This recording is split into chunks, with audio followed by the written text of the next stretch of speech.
Assalamu alaikum warahmatullah. Last week in my dars, I was referring to a section of Hazrat Qutb Rabi Rahmahullah's book, Revelation, Rationality, Knowledge, and Truth, where he has a chapter called Unveiling of the Unseen by the Holy Quran. And in that, he talks about the past predictions about the past, which would be uncovered in future, and also about predictions of future scientific discoveries. And we were talking about the discovery of Pharaoh, the Pharaoh who was confronted by Moses, and who drowned while trying to pursue Moses and the Bani Israel as they flew or fled from being captive by Pharaoh. And nowhere other than the Holy Quran does it mention that his body was preserved. And I was going through that and explaining on how in this era, the body of Pharaoh has been uncovered, and Hazur was discussing in this and showing how the prophecy came to be true, and that how it would be impossible if Muhammad sallallahu alaihi wasallam would have made such a bold claim, and not knowing anything about the mummification of how to preserve the body of the Pharaoh, and be able to have any knowledge with regards to his whereabouts. It would have only had to have been revealed from God. And Allah kept that body for around 3,000 years preserved. And continuing on that, what Hazur said, he said that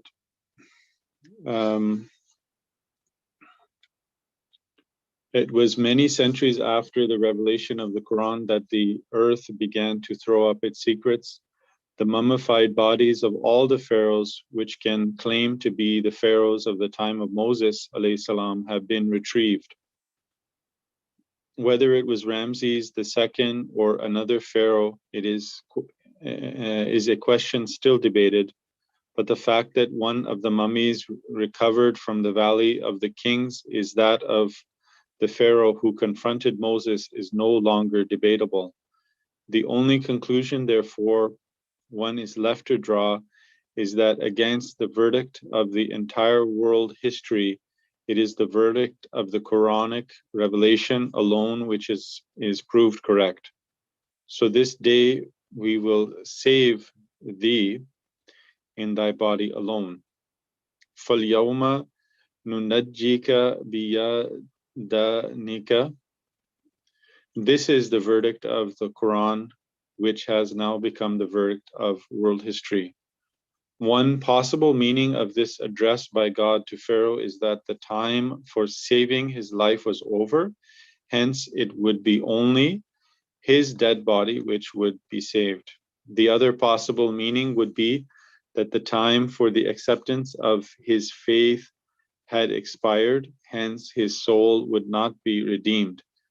In this case, only his body would be saved to live on like that of a zombie without a soul.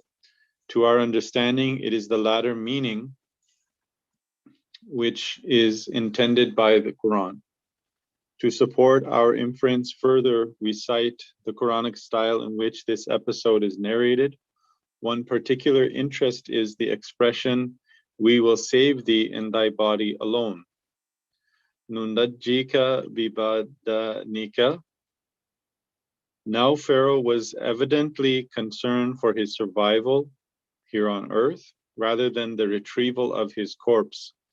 If neither his spiritual nor his physical life was to be saved, what would this promise mean? Evidently, Pharaoh was not praying for the rescue of his dead body. If his prayer was accepted even partially, as is evident from the Quran, then to cause him to die both physically and spiritually seems out of the question. It is tantamount to a total denial of what he begged for.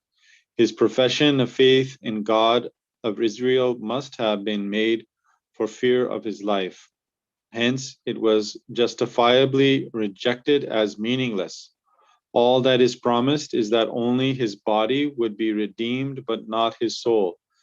But most Muslim scholars insist that his plea was totally rejected, and the promise of saving the body referred only to the recovery of his corpse from the sea. That too, according to them, is no small miracle under the conditions described both in the Bible and the Quran. Even the promise of the retrieval of his corpse was in fact a great favor to the drowning Pharaoh. The pharaohs, they argue, were an extremely proud dynasty. Even the mere assurance that his body would be preserved must have brought some comfort to his dying moments. The purpose of God, however, was not to satisfy his vanity alone. The real purpose was to provide posterity with a great sign of multiple significance from which they could possibly benefit. Whatever the outcome of this controversy, whether it is established that the Pharaoh in question died from drowning, only his body being retrieved, or whether he was rescued from a state of near death while drowning, the miracle of the Quranic statement is in no way obscured. The body of that Pharaoh was indeed preserved, and this fact was brought to the knowledge of posterity exactly as the Quran had predicted. Incidentally, the scholars who believe that Pharaoh was already dead when his body was retrieved also believe that it was Merneptah, the successor of Ramses II, and not Ramses himself. This implies that Moses salam lived under the reign of two pharaohs instead of one. He was born while Ramses II was already a king and was raised in his palace by one of his God-fearing wives, who they believe was the youngest. As she had no issue herself, her desire to adopt a son is understandable. If this proposition is accepted, then Moses must have left Midian to return to Egypt after the death of Ramses II, when Merneptah had already been enthroned. They quote the Bible in their support that Moses was informed by God during his exile in Midian that the Pharaoh in whose reign he had committed manslaughter was dead. This scenario seems to be logical and acceptable, but only apparently. The death of a king does not absolve anyone of any crime he may have committed. There is no logic in that whatsoever. That is why God does not even remotely hint at the death of any pharaoh to dispel Moses' fears. Instead, he is told not to fear because God would protect him and his brother. This is far more sensible. Again, the problem is that according to the archaeological evidence of his mummy's condition, Ramses II, who died at the ripe old age of 90 years, had spent the last 30 years of his life as a bedridden, senile, tottering old man, probably suffering from an extreme case of arteriosclerosis. This state could be a direct consequence of his near drowning, resulting in an insufficient supply of oxygen to the brain for an extended period. Now the exile of Moses salam to Midian and his entire stay there lasted only 8 to 10 years, by the end of which period Ramses II could not be more than 40 to 50 years old. Hence the biblical statement that God was only waiting for Pharaoh's death to commission Moses as a prophet and command him to return to Egypt is unacceptable.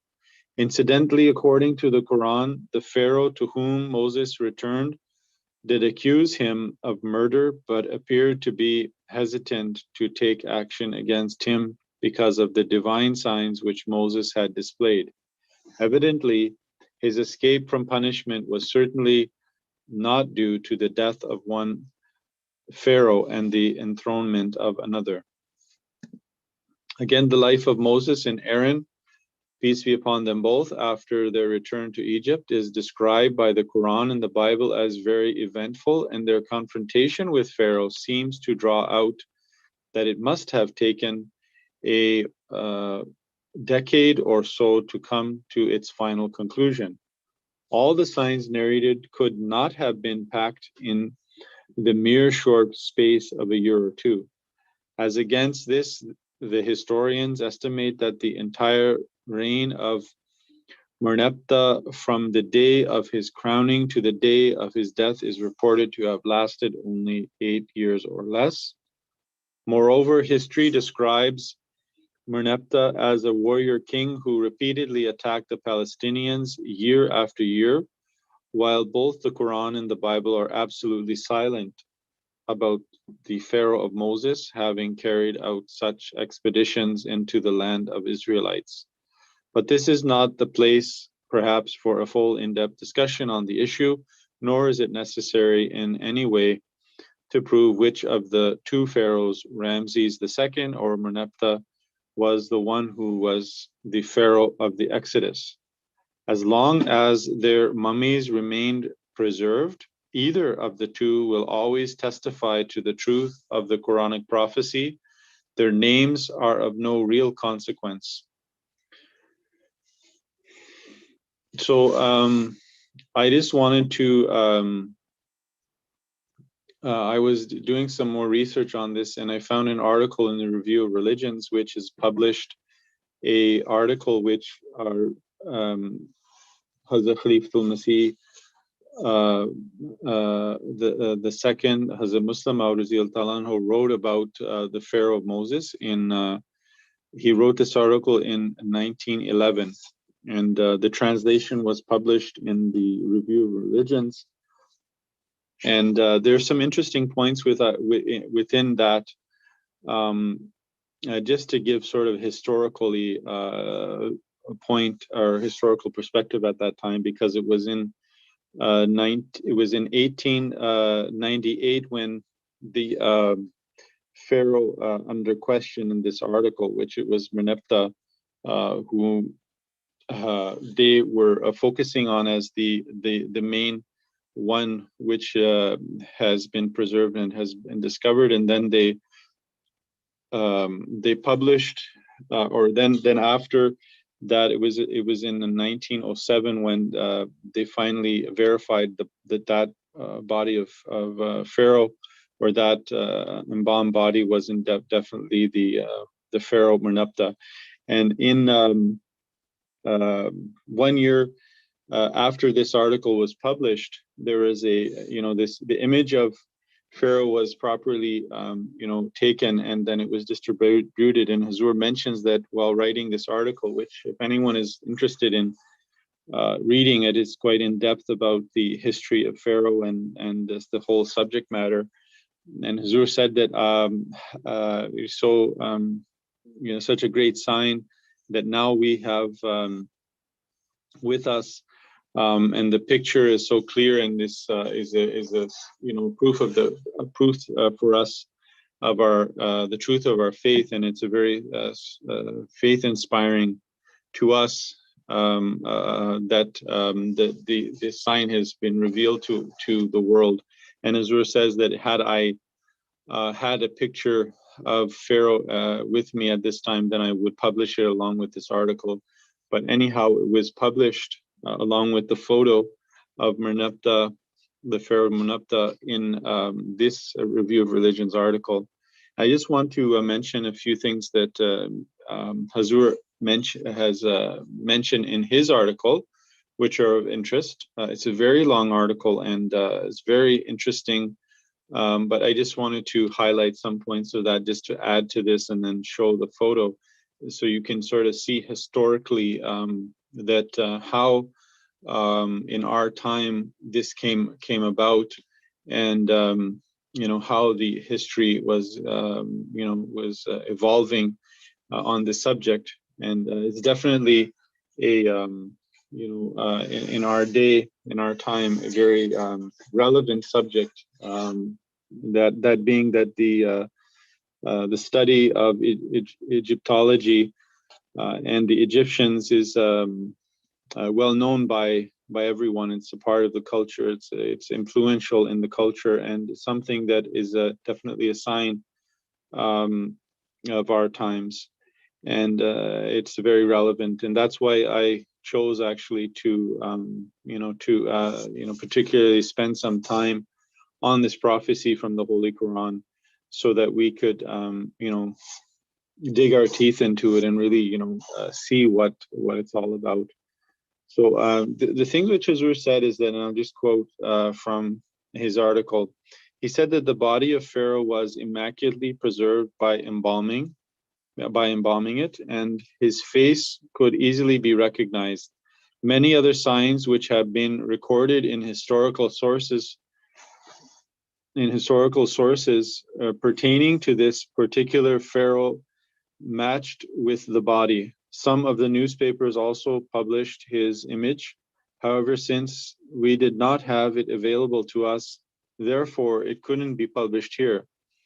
However, it would have been a source of great delight for us had we been able to obtain it and publish it, so that people could witness for themselves that this was the person who perished at sea 3,000 years ago, and regarding whom the Holy Quran declared that his body had been preserved and kept safe and would be discovered in the future and would serve as a sign of great warning for others. Thus, there were 5 aspects that were foretold in this prophecy. So this is just, Merneptah is the one that at that time it came out. And the other king, Ramses II, other pharaoh, Ramses II, is also in dispute as being, but as I mentioned in Hazur's Khalifatul Masih Rabi's article. So historically, it started with Merneptah, and then the second pharaoh which was present at the time of Moses, also, and is also embalmed and also preserved. It's also there, but I'm just focusing here on Merneptah to show how how things evolved or came out in history. So those 5 signs, those 5 aspects of the prophecy, Hazur says, first is that Pharaoh's body was not washed away at sea. In fact, it emerged from the sea whilst completely intact. In majority of such cases, either animals devour the body or it is washed away at sea. However, God Almighty revealed that the body was washed ashore whilst still intact. And number 2, the second point which which can be ascertained from this is that the body was embalmed. It was well possible that the body not be embalmed, just like Merneptah's father, Ramses, was not embalmed. So if this was not this is a very interesting point as well. That's why I wanted to mention here that this was not, in fact, as we maybe have learned, that we think that all of the pharaohs, they're always embalm and keep well preserve the bodies when they die, and that's not actually the case. So the fact that these pharaohs have been embalmed and they've been specifically embalmed and they're with us is just, it's mind-boggling, And then he says that this is because his skin had severely deteriorated owing to leprosy, and also it was not essential that the body of every single pharaoh be embalmed. Therefore, in light of the following verse, لِتَكُونَ لِمَنْ خَلْفَكَ آيَةً, it is clearly evident that his body was embalmed, because had it not been the case, his corpse would have completely disintegrated and could never have been obtained. So number three, the third aspect of the prophecy, it proves that his body would remain preserved till this present age, despite embalming the bodies, not all of them remain preserved. So here's another thing, that even though they, you know, it's not possible, it's very rare even that a body could last that long. That's why I said it was 3,000 years in this article, as you mentioned, 3,000 years. So it's not that it's amazing on how you know, even the body could last that long. Hazur says that there were hundreds and thousands of bodies which were embalmed or preserved. However, despite that, they were completely destroyed. One of the reasons for this was that for a certain period of time in Egypt, they would burn small pieces from the embalmed bodies instead of lighting candles. So they would use them, these embalmed bodies, because there is the properties in that material which they preserve the bodies with. They were able to, you know, have very long lasting light from them. And this is because these pieces burn brilliantly like candles made from camphor. Similarly, there were many other factors owing to which they would become ruined. Thus, it is proven from this verse that Pharaoh's body would be safeguarded from all kinds of harmful factors and would eventually reach those who came, or those who come after. Number four, the verse also proves that not only will the body be preserved, but it will ultimately be discovered. Had it remained concealed in a cave or large cavern, how could that have benefited anyone? And number five, apart from the body being discovered, it would also be recognizable, because it could only serve as a sign if it could be proven that it was really him. If, for instance, it was discovered but could not be recognized, there would have been a flaw in the fulfillment of the prophecy. And then Hazur said that, the last thing I just want to quote from this article is that Hazur said that, however, what is more astonishing is that it is not the Muslims who claim that this is the body of Pharaoh of Moses. Otherwise, they could have been criticized for having falsely claimed this in order to prove a Quranic verse. In fact, it is the Christian historians themselves who have strongly claimed that this body belongs to Merneptah Ba-an-Ra, who was the Pharaoh of Moses, alayhi salam. So this is, you know, the last point, which, as we were saying, is also very, a very important piece of this prophecy as well, that how it wasn't Muslims being in the Muslim country in Egypt, but the discovery and the whole process of how they you know, figured out and they claimed that this was the Pharaoh of Moses, was done by Christians, and which proved that even more further that Muslims, because it was their Quran, that how could they make this statement? And the other point I was telling you too about is how the fact that you know, these historians, these archaeologists, Christians, are fascinated with the Egyptian history, Egyptology, and how Allah has made in them, you know, that fascination. And there's also another verse from the Holy Quran, which in itself, at some point I can mention that in detail, but in itself talks about how these, you know, how the Christian nations would develop and how they would go around and unearth everything and take everything out from countries. And because of this process, it was the Christians who, they have discovered this body. So this is what I wanted to mention today, to finish with today. And then the last is the actual photo of Merneptah, which our beloved, our Hazur Rahmullah wanted to publish in the article of the Pharaoh Merneptah. So this was published in 1912, right after Hazur's, shortly after Hazur's article was written, and it shows the front and back of Merneptah, and we can see how much Allah has preserved after 3,000 years. So with that, I would like to end, and inshallah, I will continue on the prophecies from the Holy Quran. And Assalamu alaikum wa rahmatullahi wa barakatuh.